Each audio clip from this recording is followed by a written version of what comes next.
everyone, and welcome to this interview with Hampshire Independents and also the Whitehill and Bordon Community Party. Today we've got Steve James Bailey, who is the candidate for the Hampshire Police and Crime Commissioner, and he's from Hampshire Independents. And we've also got Andy Tree, who is the group leader of the Whitehill and Bordon Party. So I think actually we'll start with a few words from you, Steve, seeing as you're our candidate, and then we'll talk about Andy, if that's okay. Yes, I'm Steve James Bailey and I'm a member of the Hampshire Independents. My background would be that ex-military man, and I was with the military for 12 years and then joined Hampshire Constabulary in 1989, and I was with them for 23 years, specialising in a number of areas. And I retired from there in 2012, and I am now a director of 2 companies. Great. Okay, and Andy? Okay, so I founded the Whitehill and Bordon Community Party in 2017, predominantly because I felt that national politics has no place in local councils. It should be, councillors should be working for their communities, not for national party bosses. And councillors should be endorsed and supported by the public based on what they do locally, not based on what their national party leaders are doing at Westminster. So we formed the party. We had no foresight into the future as to whether we would do well or not. We worked hard. I won a by-election a couple of months after the party formed, which certainly shook up the local political establishment, we should say. I then sat in the town council and slogged it out as, I guess, de facto leader of the opposition until May 2019, where the Whitehill and Bordon Community Party then won a landslide win across Whitehill and Bordon, and we won every single seat in Whitehill Town Council, and I was elected as leader of the council. And ever since that time, we've been looking to further the cause of the community through the town council. Our mission statement is to try and find common ground and work with other third parties to achieve results, but never be afraid to fight the corner of the public when required. We are nobody's yes man or woman. Brilliant, that's great. And so, Andy, I know you've got some issues in the Whitehill and Bordon area at the moment. Could you tell us a bit more about them? Absolutely. So, at the end of the day, I would say ASB, Anti-Social Behaviour, is a number one concern amongst residents in terms of Whitehill, Bordon and Linford area. Just today, I've seen on social media that a bus stop has been smashed up and vandalised. This is a common occurrence, sadly. We have residents across the town that I've been speaking to now for over a year who claim to suffer ongoing antisocial behaviour, constantly reporting to the police. I believe that our local officers are doing the best they can under the circumstances. Brilliant. Okay. And Steve, I know you've got a 5-point plan for your candidacy as Police and Crime Commissioner. So if we could just talk a bit more about that, because I know that you're going to cover some of the issues that Andy raised. Yes, certainly. I've got a 5-point plan, and I feel that it's very well put together in that it will address some of Andy's parish or council's needs. That one would be to reintroduce more community constables. Where are they at the moment? Well, since austerity, we've lost the fundamental aspect of policing. They've all gone away. You know, local policing makes us feel safe. At the moment, we're feeling unsafe, especially so in the evenings or at night. PCSOs are great. We've got lots of them now. But there's no better feeling than the sight of a police constable walking by. It also provides a reassurance and reduces the fear of crime within the community. So what is community policing? Well, it's police in the schools, it's police in community centres, in toddler groups, in people's homes, shops, businesses, and just attending fetes. One can argue the most important thing of a police constable is walking the streets. Invisible presence of a police officer is simply unquantifiable. Actively confront rural crime would be another policing plan.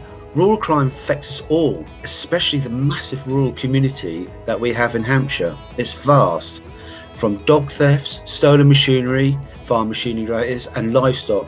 Rural crime just drives a wedge of distrust between those that live and work in the countryside, but also those who want to visit the countryside. So bringing back community constables also means bringing back rural beat officers. And it's the rural beat officers who speak to the landowners and set up Country Watch, etc., and provide ongoing support and advice to those groups when needed.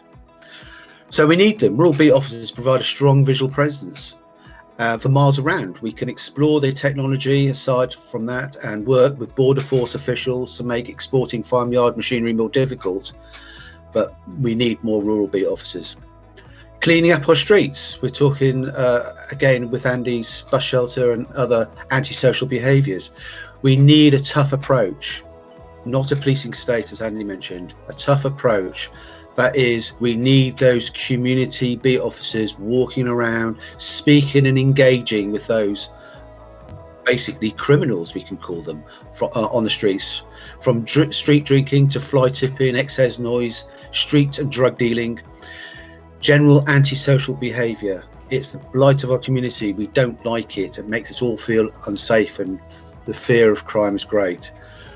Treatment of victims and of crime, treating them compassionately. The challenge is to provide victims with better support and effective aftercare. If they have that, the more likelihood would be that they would report crime because they know they're being treated seriously. They need to be treated seriously. We need them on our side. Making the police more accessible and improve 101, a massive area of discontent with members of the public, nationally as well as in Hampshire. What can I say? Confidence in the 101 system reporting of crime has seriously eroded since austerity. There's just too much discontent.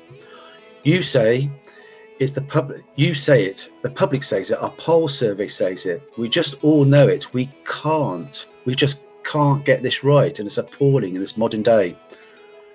So some will be more comfortable doing the online, whilst others would prefer the 101 system or go and speak to a police officer to report the crime. We have to cater for everybody equally, and we're falling well short in that area. I think, if you don't mind just saying, Steve, I think what you said is spot on in terms of having the presence, because one of the problems I have is I'm always trying to encourage people to report crimes, because obviously it then brings it up in statistics. A counsellor like me can then go to the police and say, look, there's been 100 burglaries in that street. What are you doing about it? The problem is residents are then saying, well, hang on a second, if every time I report a crime that I know will never be resolved, I'm actually putting a black mark on my property, and if I want to sell my property and somebody searches and sees there's been ASB all up and down my street for the last year, it will probably put them off. And I think, again, it all goes into the prevention. If the police officer is there, and I'm not suggesting that a police officer should be walking up and down every individual street 24/7, but that presence, and then promoting that presence on social media and using technology to tell people where the police have been, that, there's a hotspot. What I'm trying to do now is tell the police, just to let you know, there might be some ASB in this part of the town, so that they can walk around, take some pictures on social media. The presence is there, public can feel secure. So sorry to interrupt you there, but I just wanted to say spot on in terms of the sort of ethos and where you're coming from there. So sorry, don't let me. No, Andy, absolutely valid. Yeah, so we were getting to the point of having to go online now and fill in forms just to be. The form not being uploaded properly and then having to start again. And the form asks us, is the fingerprints there or for the footprints there? These are basic investigation points for police officers, not for members of the public to do. The mantra was all during my time as a police officer is never get the public to do their own investigations. That's for the police officer to do, but we are now asking them to do it. Inexpensive retail premises, we can use those. We can have pop-up police stations. They're so easy to do, so inexpensive, and it won't be a big burden on the budget. What this will simply do is allow members of the public not only to see the police station there, but to be able to visit a police station and report crime there. Fantastic idea. So what am I saying? Well, each of the aspects of the 5-point plan is intrinsically linked. So in summary, it will increase police visibility on the high street and in rural communities, encourage crime reporting, reduces the fear of crime, links the communities back to speaking with police officers with more efficient crime reporting, and finally takes victims of crime seriously with ongoing support. And that is my 5-point plan. Brilliant. That's great, Steve. Yeah. Did you have any other comments, Andy? No, I mean, it's very interesting. Presumably, if when elected, you will come to Whitehill and Bordon and can talk to members of the public. It would be an absolute pleasure. I'm sure people would appreciate that. So that's always good to know. Yeah, and I think it's a really good idea to have pop-up police stations, particularly in sort of empty retail units, because during COVID, a lot of businesses have closed. So it's actually a really good way of bringing people into the town and building confidence with them as well, and building trust with the police. You know, just knowing that there's somebody there they can go and talk to, build up a rapport with. Yeah, I think that's a fantastic idea, definitely. You know, I'm feeling confidence from that Steve would be able to be up to the mammoth task of doing that. Absolutely. And actually, Steve's going to talk a bit more about Beatcraft a bit later on, which I think you'll be really interested in, Andy, and our audience as well, because there's a whole philosophy behind it, which is really interesting and very cool. So yeah, so that's coming up.